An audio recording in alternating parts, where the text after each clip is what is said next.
The following program is a Town of Colonie television production of the William K. Sanford Town Library.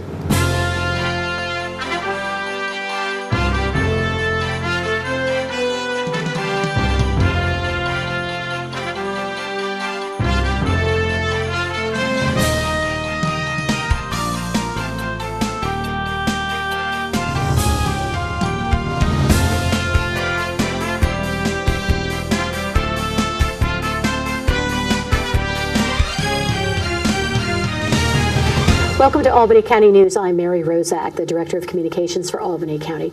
In the next 30 minutes or so, we are going to be talking about something which I think you'll find very interesting. And it doesn't matter whether you own a business, you probably work in a business. You live in a home, you live in an apartment, whatever the nature of how you live, how you work, and what you do is really impacted by everything that's going on in New York State, and in particular, the Capital Region Chamber. I almost slipped and said the old name, but the Capital Region Chamber. And joining me today is the CEO, Mark Eagan. Mark, welcome. Thank you. Nice to be with you, Mary. How often do people say the Albany Colony Chamber? Well, the thing is, actually, it still exists. Mm-hmm. We had a program with Colonie Town Supervisor this morning, and it was the Albany Colony Chamber that presented it. So it's an affiliate of. Okay. So we're your Chamber of Commerce, whatever name you want to use. All right. Well, let's talk just very briefly. How long ago was it that there was the renaming, there was the merging with Schenectady? Yes. That actually took place a year and a half ago. Gosh, it seems like, it seems like just yesterday, yes. And yet a year and a half. Yeah, already. It was a year and a half ago. But maybe, I don't know if it would make sense for viewers to take a step back and even talk, what's the chamber? Because I often say, if you had a room full of 100 people and you said, raise your hand if you heard of the Chamber of Commerce before, mm-hmm. virtually every hand would go up. Mm-hmm. But then if you said, can you tell me what the Chamber of Commerce is, there wouldn't be quite as many hands. So tell me what it is and what it does. Okay. So one, we're not part of government. Some people think that we are. Mm-hmm. But as you know, we work closely with government. Sure. We are a private, not-for-profit membership organization. And our members are the region's business community. Mm-hmm. And it's both for-profits and non-profits. It's the employers in the community. But the goal of our organization, and not every chamber has the same goal, the mission. Mm-hmm. Many chambers, their goal is really how do they help businesses succeed. Fortunately for our organization, that's really never been our goal. Our goal is how do we create a vibrant, growing, prosperous community? Mm-hmm. Our goal is the marketplace. Okay. And we realize, as you said in your opening, mm-hmm. that really how individuals have opportunity, it all starts with a job. Right. So we're not bashful to say that if our goal is community prosperity, that business is one of the primary fuels to get there. Mm-hmm. So the distinction is our goal isn't just what's good for business, our goal is what's good for the community. And we don't have the community in this cocoon and the businesses in this cocoon. Sure. We're really in it together. Sure. And really so many of our aspirations are the same. So while I, as an individual, and those watching at home as individuals may not be a chamber member, chances are very good that where we work, where we do business, you're a yes. member. You're a member by affiliation. Exactly. The chamber, we have about 2,500 members, mm-hmm. and those members employ about 150,000 people. Wow. So, like you said, majority of people out there, what's the old saying that you're within what degree? Oh, the Kevin Bacon, 6 degrees of separation, right? That most people have, a direct or indirect connection. Okay. So when you're talking about the area, it's a wider area now, though. What happened was, if you think way back when sort of our area was settled, more than 400 years ago, mm-hmm. One of the first places commerce happened was the city of Albany. It was on the Hudson River. Sure. So the first chamber that was formed in the region was the Albany Chamber, mm-hmm. And then. As our geography was, and even our mindset was, individual communities were very siloed. Sure. So a chamber was created in Troy, and a chamber was created in Schenectady, and then years later, a chamber was created in Saratoga Springs. Mm-hmm. But then, even with Albany County, as Colonie began to grow as a suburb, there was a chamber in Colonie, and in the 80s, the Albany Chamber and the Colonie Chamber, you might not even know this, they merged. Okay. So that's how, when it first became even the Albany Colonie Chamber, it was through two chambers that came I together. was wondering how. I mean, I've only been in the area since the mid-'90s. Okay, so so I was already it wondering. happened. Yep. And then really our board over time recognized and said, you know, which really was really the chamber, the primary chamber for Albany County, and just use the name of the two largest communities. But our board realized that we really were evolving into a regional economy. So then years later, the word regional got added. So it was Albany Colonie Regional Chamber. Right. So, you know, I came to the community about 8 years ago. And part of the charge that I was given was we really have a dual role of serving as the primary chamber in Albany County, but also being a regional business leadership voice. So we already had members also from Schenectady and Rensselaer and Saratoga counties on our membership and on our board. But then we had a lot of close affiliation with the Schenectady Chamber. And then about a year and a half ago, the boards had done some study and recommended to the memberships, what if those two chambers create an umbrella organization called the Capital Region Chamber? So that chamber addresses issues that go across the 4 counties. Okay. And if there's a specific issue that's just within Albany County, usually the Albany Colonie Chamber would speak to that issue, or the Chamber of Schenectady County still exists. So if we're going to go and speak at a county legislature meeting, we very well will speak as the Albany Colonie Regional Chamber. If we're at the Capitol, we're going to speak with the Capital Region Chamber.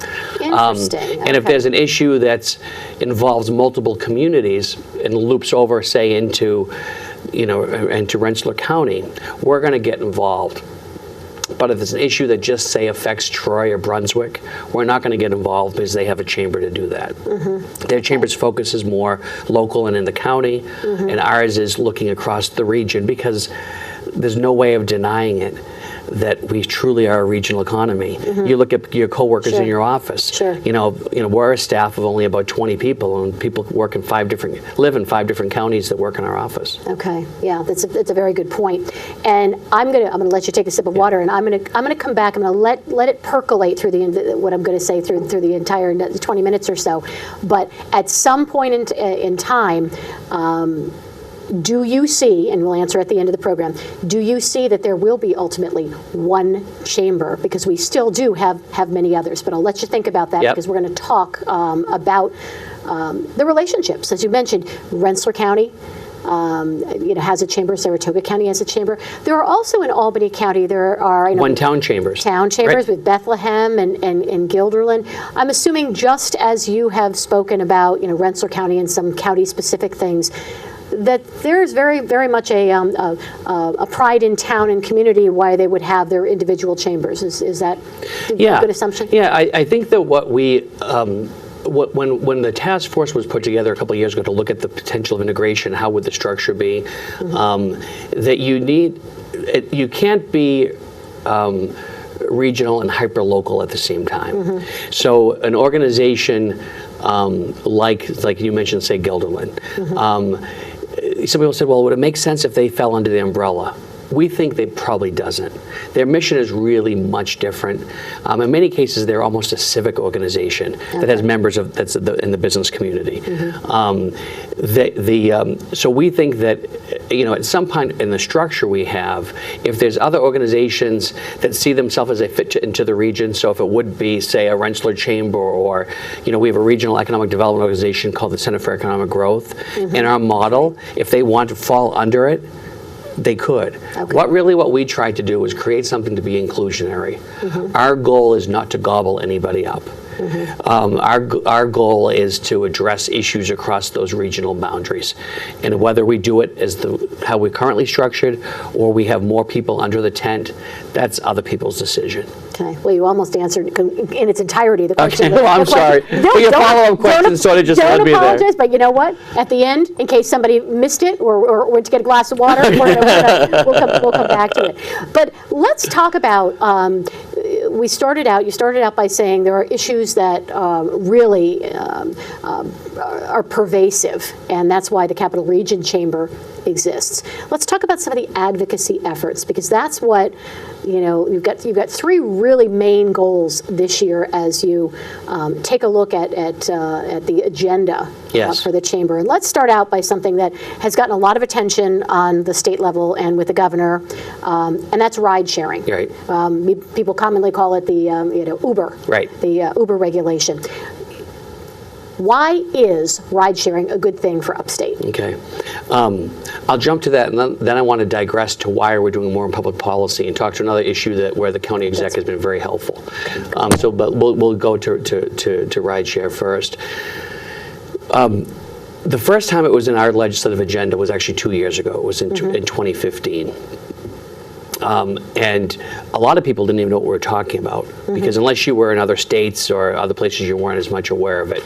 And it got no traction at all in the 2015 legislative session. Last year, about into February and March, it started to get some attention. We thought we were getting some traction. But then, for a variety of reasons, it came to a halt. So by now, probably most listeners know what we're talking about. Really what it is, all of us have cell phones. The ability to take your phone and dial up a ride, not a cab. Correct. A conventional taxi cab. Yes. And so for us, some people say, well, what's wrong with our cab service? Well, one, we have a lot of things that are wrong with our cab service, but that's not why we're, in favor of ride sharing. We could have the best taxi service. The thing that we have to recognize today is we live in a global economy. We use the moniker of our region sometimes as Tech Valley.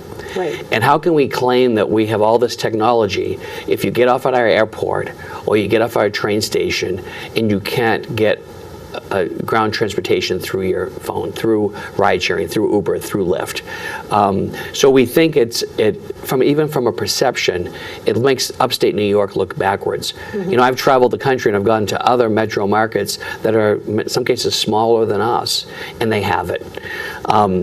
The other side, so we heard a lot from our companies that have multiple locations, our technology companies, why they thought it was so critical. We also heard, and I believe the county exec did as well, from a lot of the folks that are in the hospitality business, restaurants, as they serve patrons, they don't want to overserve anyone. And there's people who want to go out for an evening, and again, unfortunately, we're not a major metro. A major metro, it's easy to go out and just hail a cab. Sure. That's not how it is in Albany or in the capital region. So it's almost like, for ride sharing, people aren't as familiar with it. It's almost like getting a ride on demand, and it's about. Uber really isn't a transportation company. They're really a technology company. That's really what they're using technology to connect people to transportation. Okay. So there's been a lot, our chamber has been very vocal, not just with our delegation, but beyond. We've been part of a coalition called the New York Rideshare Coalition, that we work with other communities throughout the state, other interested businesses, with companies like Uber and Lyft. And I think that the chorus is big enough now. And last year, the governor was silent on this. As he rolled out his State of the State addresses, he talked about the time has come. So we're I don't want to say confident, but we're hopeful. We're cautiously optimistic, as they say, that it will happen this year. In all fairness, some of the criticism of ride sharing from the other side has been, the cab industry. Number one, saying regulation on their end. This would be, very difficult because they are already regulated. And what would the regulation be on the other side? And the second really important point that people have brought up is security. Is the issue of background checks, et cetera. Right. So, in fairness, to make sure that I mention. Oh no, exactly. And the thing is, and we have said that all along, that the one thing that we know that New York is good at is they know how to regulate. So, I'm confident that if a bill passes this year, it will have those elements as components of it. And again, this isn't meant at all to hurt taxi companies. Sure. The thing that I have learned the last couple of years, and I think, Mary, you're aware that our organization and the Convention and Visitors Bureau started several years ago as we were the two offices that get the most complaints about, well, why do I land, say, at the train station and take a taxi and I pay this fare, but I go back and I pay a different fare? Right. All those questions. And really, as Michelle and I talked about it, Michelle Bernard, who's the president of our Convention and Visitors Bureau, that we said, we have the train station in one community. Then we have the airport in another community, not just communities, but different counties. Mm-hmm. We have the state capitol in another community. Mm-hmm. That we have college students who use taxis, and there are many communities throughout the region. We can't look at, we have to try to have a regional approach to how do we address this issue. Mm-hmm. And we were fortunately able to sort of whet the appetite of CDTA, our Regional Transportation Authority, to get involved. And Carm Bazil, wonderful partner, certainly with Albany County.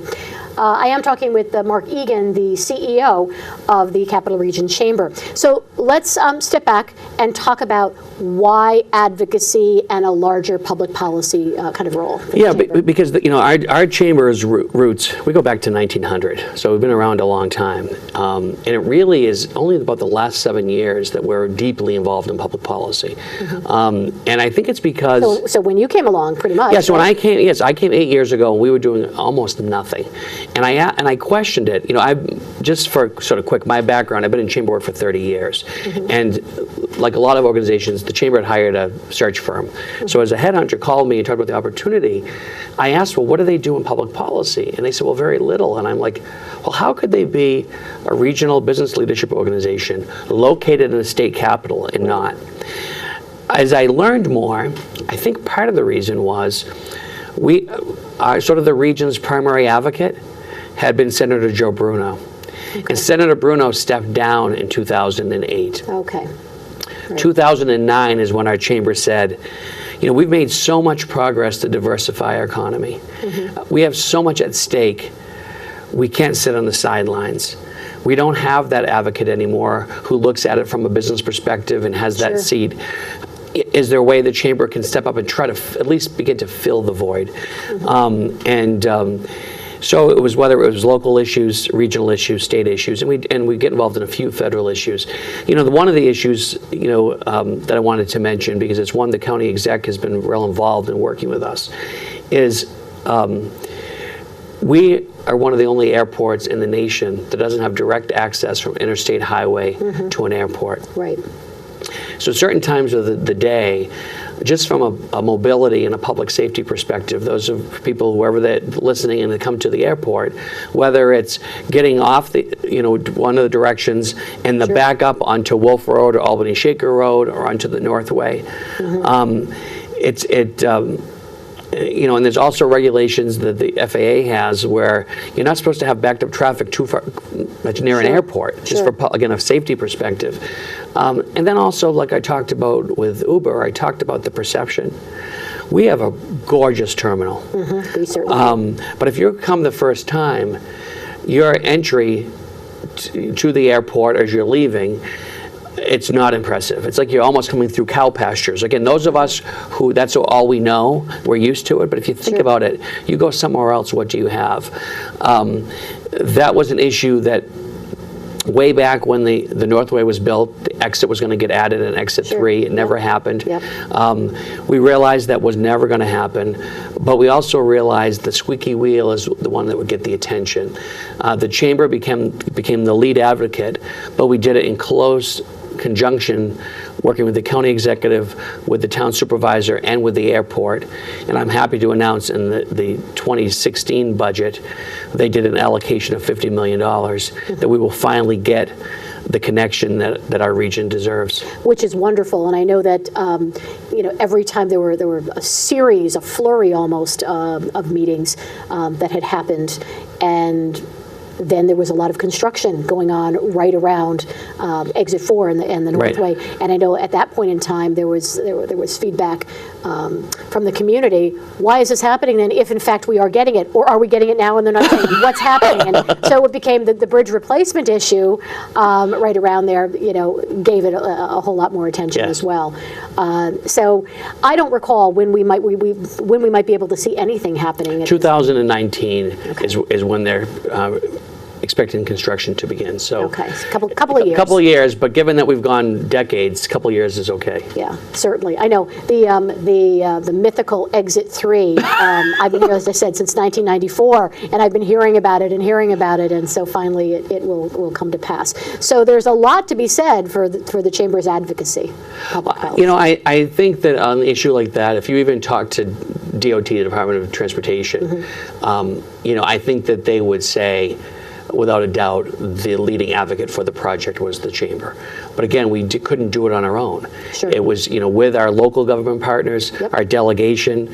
We had lots of meetings with the governor's staff, with the DOT staff. But you need somebody every day that keeps leading the horse to water. Sure. And hopefully, eventually, the horse drinks. And we were committed to playing that role. Well, since we're talking about the airport, and certainly it's a way that businesses. I know they've been in a number of ribbon cuttings and things where businesses are citing themselves on Wolf Road, the proximity of the airport. It makes life easy to get in and out. There have been lots of comments about New York State in general being not an appropriate business climate. And so that is one of the high points that the Chamber is advocating. Let's talk about that and what it is that you're doing and what you would like to see. Well, it's funny, Mary, I mentioned about that I had moved here in 2008. In my first few months, I spent almost exclusively external, meeting with government leaders, civic leaders, business leaders, to get a sense of what are the issues, needs, concerns, what are the opportunities.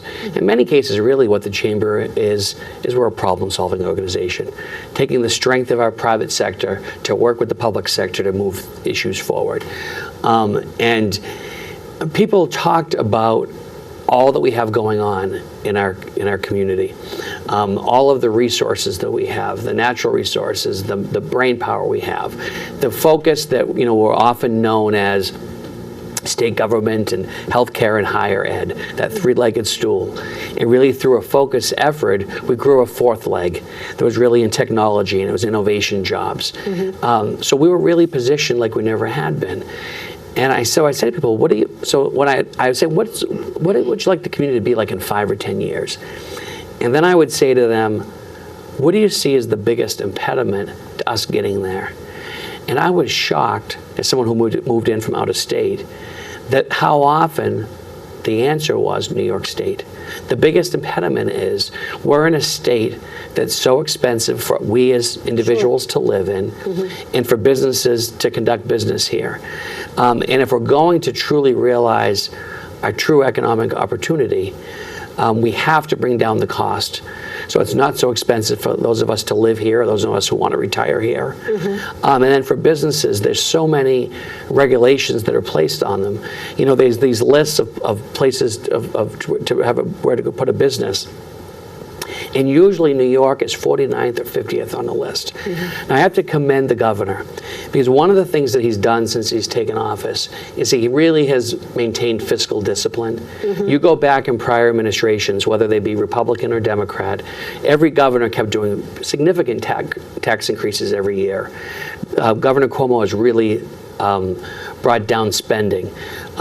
He's looked at some issues of regulations and mandates, but they haven't really delved into them.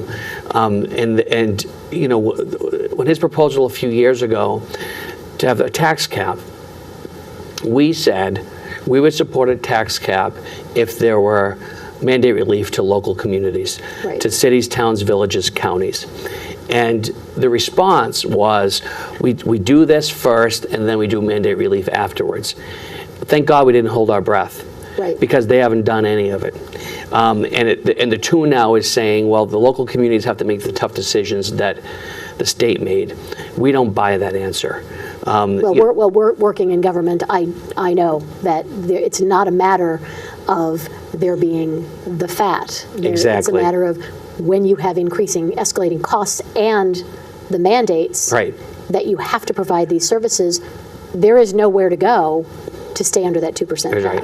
Right. But that being said, the county exec did a wonderful job with his budget this year to be able to do that. But every year the pressures get more and more. Sure. So as we look at it, it's not just, again, what are regulations for businesses, but it's as it relates to our local communities. Because again, if local communities can't be strong, we can't have a strong community. We're all in it together. Businesses can't thrive if we don't have the services, Sure. and we can't be competitive.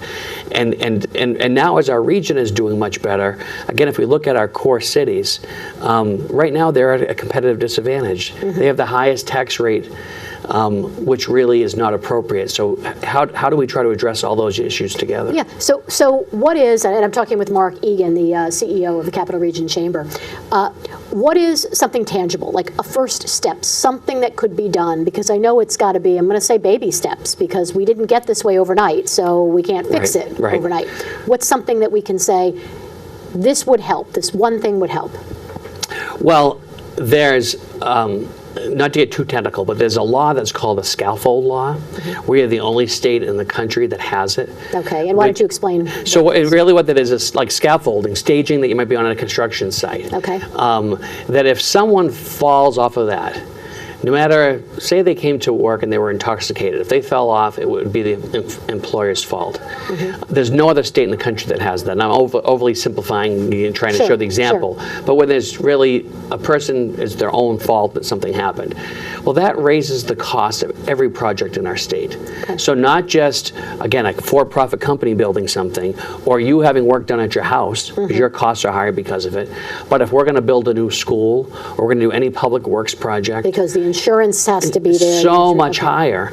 Just that one thing could reduce the cost for every New Yorker, every person, every individual, and every business. Okay. The issues as it relates to our cities,